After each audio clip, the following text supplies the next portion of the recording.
got the clips you want to blur a selective parts of? Well, have I got the command for you.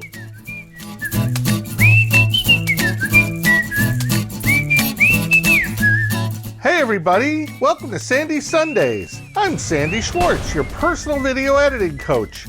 I'm going to scoop out a little bit of information about Final Cut Pro every Sunday. This is episode number 8. I'm going to teach you how to selectively blur part of an image in Final Cut Pro.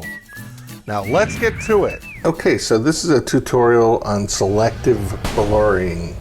And what I mean by selective blurring is you see the logo here. They don't want you to put their logo on TV. So I'm going to do a blur over this. And also, see that sign there? They don't want that to be there either. So I'm going to do a blur over that as well. Okay? If you're working on TV shows, what have you, and it's going to be broadcast, you don't want to have to pay the rights for that. So we're going to do this all with no plugins. Well, first thing we're going to do is we're going to option drag this up so it duplicates the clip.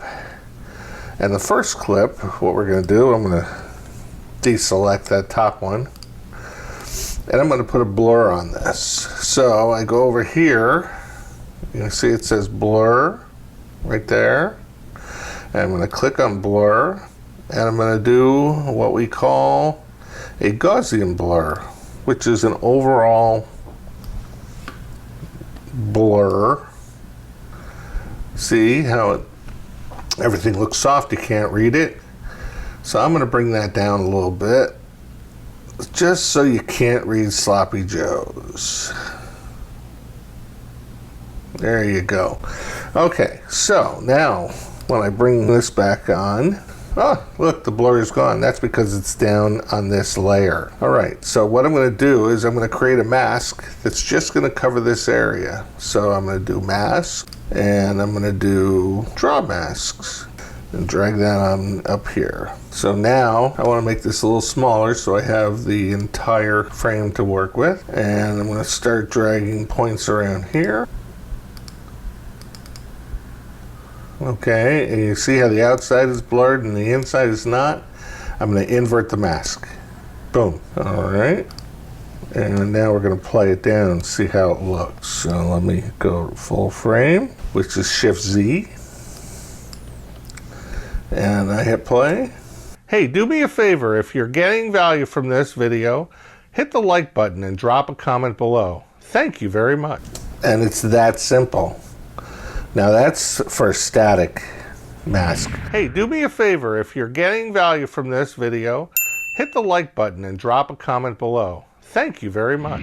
Okay, now we're going to do moving blur, because we want to take care of this sign here. See that sign? It says real estate. It's probably got the name of the people or the phone number under it. We assume that they don't want us to use that sign, so we're going to blur that out. Okay, so what do? We option drag this up, duplicate it. Okay, and we're going to deselect the top, and on the bottom we're going to put a blur on there. Blur, Gaussian. And we're going to bring it down just so it's not quite readable. All right, so now we're going to turn this back on by hitting the letter V, and we're going to use a mask, a draw mask. Now the reason we use a draw mask is because we can draw in any kind of shape that we want. So we just want to do a square, so you can think of this as a license plate or whatever, and let's see what we can do. So it says click to add a control point. So we're going to add a control point here, and then here, and then here.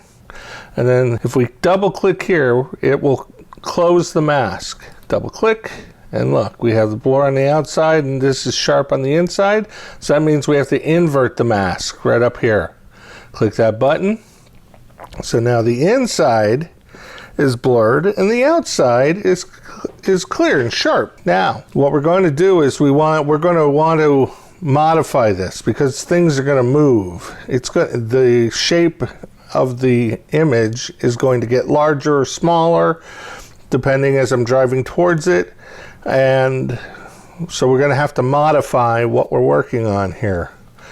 So I'm going to go over here, hit the transformation and the control points, and I'm going to go like that, like this, rotation and position. And so what happens is that gives us all the points from this point. We can now, once we move it, it's going to create new points. Okay, I'm going to move shift right arrow, and that's going to move us forward 10 frames. And now I'm going to move this box and put it over the sign again. And then, so we're going to try that first. Okay. And then I'm going to do shift arrow again, and you see it just changed this. And we're going to go shift arrow, 10 more frames.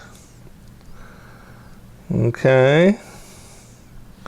And I'm going to go back to the last one because we're going to be modifying these guys. All right. So I'm now going to go back to there, and I'm just going to expand these out a little bit.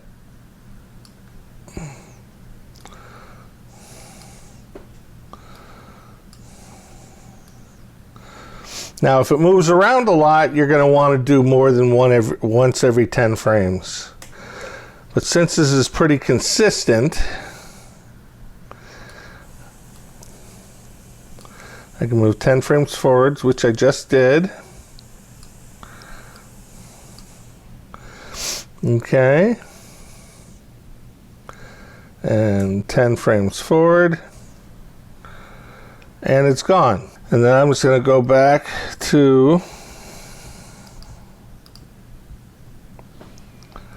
this is the middle. This is where our first keyframe we were working on, and let's see how it looked.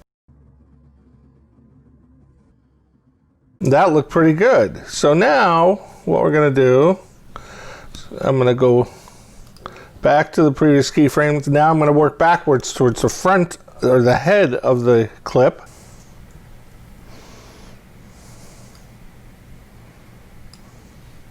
Okay, so let's see what happens.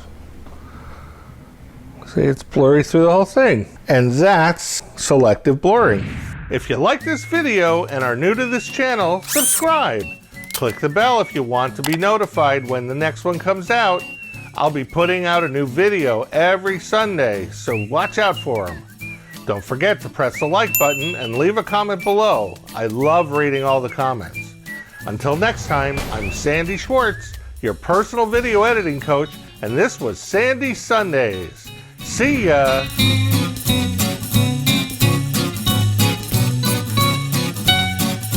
If you want to watch another Sandy Sunday video, click over here. If you want to subscribe, click over here. I recommend you do both because you're going to get a lot of great stuff.